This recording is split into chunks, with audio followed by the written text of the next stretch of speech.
Hey, what's going on, guys? Today we are going to be doing a book review on Ender's Game. I know this is a little bit different from what I normally do on my channel, but I want to start making these a weekly thing. I read Ender's Game last year. I'm trying to finish up a few books now. I have about 3 that I'm working on, and then I will be doing like reviews on those once they're finished, probably like next week. But Ender's Game was so much fun, and I really want to start it with this because Ender's Game was sort of the book that got me out of this reading slump. I say reading slump, but really like Rhythm of War took me like almost like the whole year to read, and I want to have better reading habits, but also I remember Rhythm of War is like 4 books in one, so I try not to beat myself up too much for that. I'm also read almost all of the Mistborn books, the first trilogy, and I'm finishing up the last book of that now. But Ender's Game, let's talk about this. So Ender's Game is basically about this super smart kid. He goes to Military Space Academy to learn how to defeat some aliens. That's pretty just simplified way to put it, but there's a lot of really cool nuances and complexities that go into this story, especially about the physical, emotional, and mental like hardships that he goes through as this little kid. It's really crazy, and that's one of the things that I think the movie definitely got wrong, that the book just did absolutely well. I get why the movie had to do it. It had to market to children, and when you're dealing with a lot of these elements, they're a little bit more harder to do in sort of these kids movies, so I get why they strayed away from that a little bit, but I really want to, I would hope one day that they do an adaptation that really goes there and goes to those links. So one of the biggest praises of the book is its pacing. The pacing was phenomenal.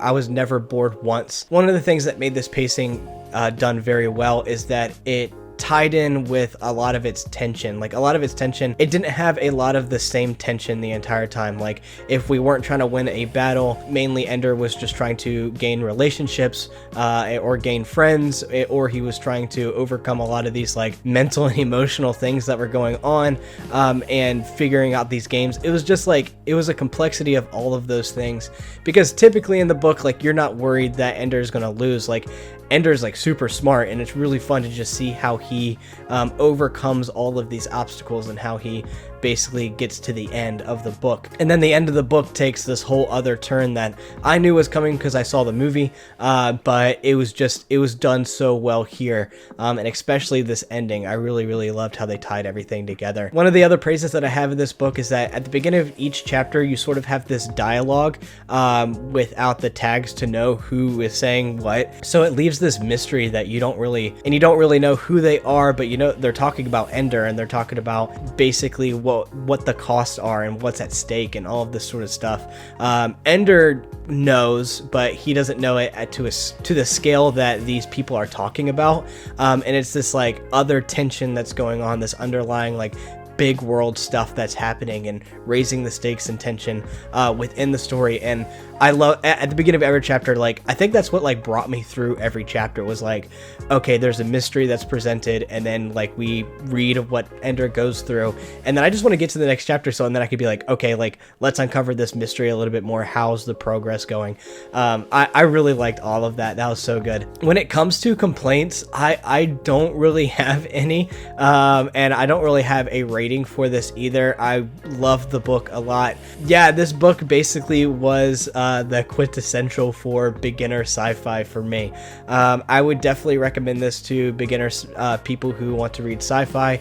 It's fast-paced, quick, fun, and also just has complexity and nuances in it that deal with like humanity and pushing people to their limits, and bigger world questions that are in this book that I really enjoyed, on top of all the quick, fast-paced, and fun things that were happening, and not so fun with Ender getting like emotionally and mentally abused.